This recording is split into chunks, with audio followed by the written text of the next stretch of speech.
What if I told you that the most dangerous player in the Big East this season never made a headline before she arrived?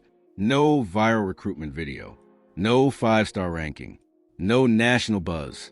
Just a quiet girl from Texas with a racket, a relentless work ethic, and a burning need to prove something to everyone who ever underestimated her. And in 2026, she made them all pay. Let's talk about something that doesn't happen often in college tennis. Not just winning. Winning consistently at the highest pressure positions against the best competition in the conference as a sophomore, before you've even finished your second year of school, before most players have figured out who they are on a college court. Sophie Schwartz didn't just figure it out. She figured it out faster than almost anyone expected. And the Big East, one of the most brutally competitive athletic conferences in America, responded by putting her name exactly where it belongs, on the All-Big East second team. Now I know what some of you are thinking. Second team? Not first. Stay with me, because by the time this video is over, you're going to understand why landing on any All-Big East list as a sophomore at Creighton in women's tennis is a kind of achievement that coaches and scouts do not forget. Here's the thing about the Big East that casual fans miss. This conference does not hand out hardware. There are no participation trophies, no courtesy selections. When the coaches and the committee sit down to pick their all-conference teams, they're looking at every single match result, every single stat line, every single clutch moment from an entire season of play. And women's tennis in the Big East? It's a war every week. UConn, Georgetown, Villanova, Xavier, DePaul, these aren't just names on a bracket. These are programs with tradition, depth, and rosters full of players who've been training for this level their entire lives. Every team brings weapons. Every lineup has someone who can end your season narrative with one match. Into this world, Sophie Schwartz walked, not with fanfare, not with a highlight reel that went viral. She walked in with something quieter and far more lethal. She walked in with certainty. She's from Coppell, Texas. If you know Texas high school sports, you know Coppell. It's a suburb of Dallas that produces elite athletes the way factories produce parts, consistently, efficiently, and without apology. The competition there is fierce. The standards are high. Players from Coppell arrive at college programs already shaped by pressure. But even that background doesn't fully explain what Sophie brought to Creighton. Because when you look at her freshman year, you see a player who was learning, absorbing, processing what it means to compete at the college level day after day. And then her sophomore year hit, and something clicked, something shifted. Because the numbers she posted in 2026 aren't the numbers of someone who's still adjusting. They're the numbers of someone who has arrived. Fully, completely, without question. 17 total wins on the season. 10 doubles victories. The most on the entire Creighton roster. And she wasn't doing it at a comfortable middle position either. She was playing position 1 doubles. Let me make sure you understand what that means. In college tennis, the doubles lineup goes 1 through 3. Position 1 is not a warm-up. It is the most contested match on the court. You are facing the opposing team's best pair, their top 2 players, their most experienced, most confident, most dangerous combination, every single time. And Sophie Schwartz was showing up at that spot as a sophomore and winning 10 times. 3 of those wins came directly against Big East opponents.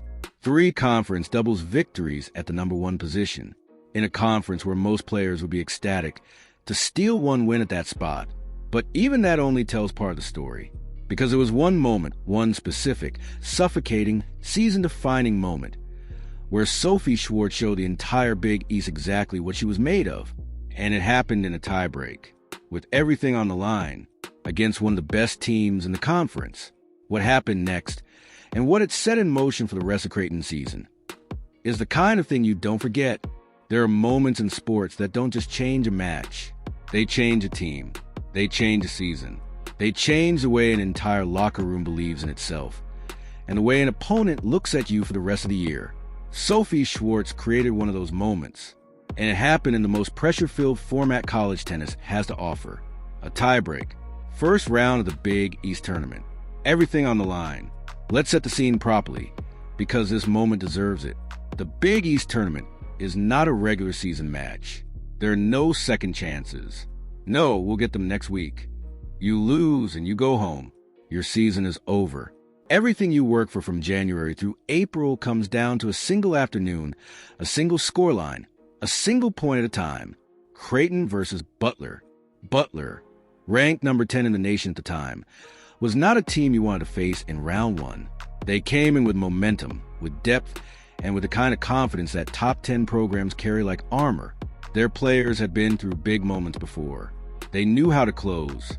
And the doubles point, which in college tennis sets the entire emotional tone of the match, was going to be decided right there, right then, on Sophie's court. Position 1 doubles.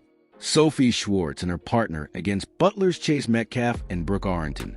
Now here's something non-tennis fans need to understand about the doubles point. In college tennis, the team that wins 2 of the 3 doubles matches earns 1 point before singles even begins. 1 point. But that point carries enormous psychological weight when the doubles point, and your team walks into singles with momentum, belief, and the opposition already playing catch-up mentally. Lose it, and suddenly the mountain gets steeper. The pressure gets heavier. Every singles match feels like a must-win. This is why position 1 doubles matters so much. The best pair against the best pair. The outcome of that match almost always signals which way the doubles point is going. And it came down to a tiebreak. Picture the moment. Both pairs locked in. The score tight. The crowd leaning forward. Coaches watching every ball like it's the last one they'll ever see.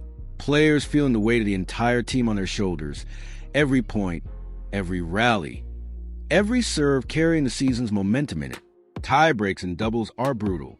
They're fast, compressed, and unforgiving. There is nowhere to hide. One mental lapse and it's over. One error at the wrong time and the narrative flips. Sophie Schwartz did not flinch. She and her partner didn't just win the tiebreak. They didn't just edge it out by a point or two in a nail-biter finish. They won it 7-0, a shutout in a tiebreak against a top 10 ranked opponent's best doubles pair in the first round of the Big East tournament. Read that again. 7-0. That is not just winning. That is dominating under the kind of pressure that breaks most players twice their experience level. That is performing your best tennis when the stakes are at their absolute highest. That tiebreak when clinched the doubles point for Creighton. And what followed was exactly what you'd expect when a team gets that kind of momentum injection from their sophomore leader. Creighton went on to win the match 4-1. Number 10 ranked Butler handled, and Creighton advanced to the Big East tournament quarterfinals. But here's the part that makes this story more than just a tournament highlight. It wasn't a one-time thing. What Sophie showed in that moment against Butler wasn't a flash of brilliance from a player who got lucky in a big spot. It was a confirmation of something her teammates already knew, something her coaches had been watching build for months, and something the rest of the Big East was about to have to reckon with. Sophie Schwartz performs better when the pressure is higher. That's not common. That's not something you can coach into a player. That's a trait, a deep competitive psychological trait that separates good players from genuinely dangerous ones. And in singles, that trait was about to go on full display. Because her doubles record was only half the story. The other half, the singles results, the ranked wins, the moments where she stood alone on the court with no partner to share the burden. That's where Sophie's season went from impressive to something that genuinely made the Big East take notice. And what she did in singles, particularly against ranked opponents, is the reason that all-conference selection wasn't a surprise to anyone who watched her play. It was inevitable. There's a difference between a player who wins matches and a player who wins the ones that matter. Anyone can string together victories against weaker opponents. Anyone can pad a record with wins that don't move the needle. But the players who define seasons, the players who earn conference recognition, who get circled on scouting reports, who make opposing coaches lose sleep the night before a match, those players show up differently when the opponent across the net is ranked, dangerous, and hungry. Sophie Schwartz is that second kind of player. And her singles record in 2026 is the proof. Let's talk numbers, because the numbers here are not just impressive. They're telling. 7 singles wins on the season. And before you do the math and compare that to her 10 doubles wins, understand something critical. Singles in college tennis is a completely different animal. In doubles, you share the court. You share the pressure. You have a partner to lean on during the hard points. Someone to pick you up when your serve isn't landing or your forehand is misfiring. The mental load is distributed. In singles, there is no one else. Just you, your racket, the baseline, and an opponent who wants to end your season. 7 singles wins playing that kind of solo tennis in the Big East, where every opponent on every roster was recruited specifically to compete at this level, is a number that deserves genuine respect. But it's not just the 7 wins that matter. It's who she beat. Sophie recorded victories against ranked opponents this season. Let that sink in for a second. In a conference where ranked wins are the currency of reputation, where coaches evaluate rosters, where selection committees weigh all conference credentials, Sophie Schwartz, as a sophomore, was defeating players who had national recognition, players who came into those matches with rankings, with momentum, with the confidence that comes from being seen and validated by the broader college tennis world. And she beat them anyway. This is where Sophie's story stops being about a promising young player developing her game and starts being about a competitor who has genuinely arrived at a level where she belongs in the conversation with the conference's best. Because rank wins don't happen by accident. They don't happen because you got lucky with a draw or caught someone on an off day. Rank wins happen because you're better on that day, in that moment, under that pressure, than a player the tennis world has already decided is elite. Sophie Schwartz decided differently. Now here's something that makes her singles performance even more remarkable: the position she was playing. Just like in doubles, where she anchored the number 1 spot against the opposition's strongest pair, Sophie was competing in a position in singles that maximized both her exposure and her pressure. She wasn't tucked away at position 5 or 6, where the matches are slightly more manageable. She was facing top-end competition every single time she walked onto a singles court. That context matters enormously when you're evaluating what those 7 wins actually represent. Every match was a test. Every opponent was a legitimate threat. Every scoreline was earned against someone trying just as hard, competing just as intensely, wanting that win just as badly, and she kept finding ways to win. But let's go deeper than statistics for a moment, because stats tell you what happened. They don't always tell you how. People who watched Sophie play this season consistently noted something about her tennis that goes beyond technique or fitness or strategy. Something in the way she competes that is genuinely difficult to teach and almost impossible to manufacture. She gets calmer when the match gets harder, not quieter in a passive, retreating way. Calmer in a way that elite competitors get calm, focused, locked in, processing the moment rather than being overwhelmed by it. When the score tightened, when the crowd got louder, when an opponent went on a run and momentum started to shift, Sophie didn't panic.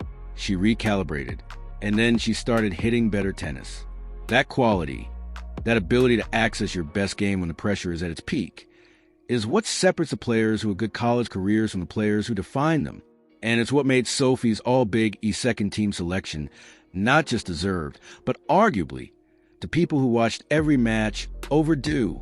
Because the case for Sophie Schwartz this season wasn't built on one tournament moment or one rank win.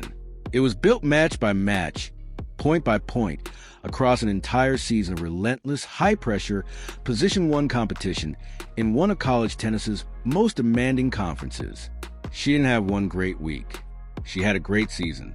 And that distinction, that consistency, is exactly what the selection committee responded to when they put her name on that all-conference list. But here's the thing.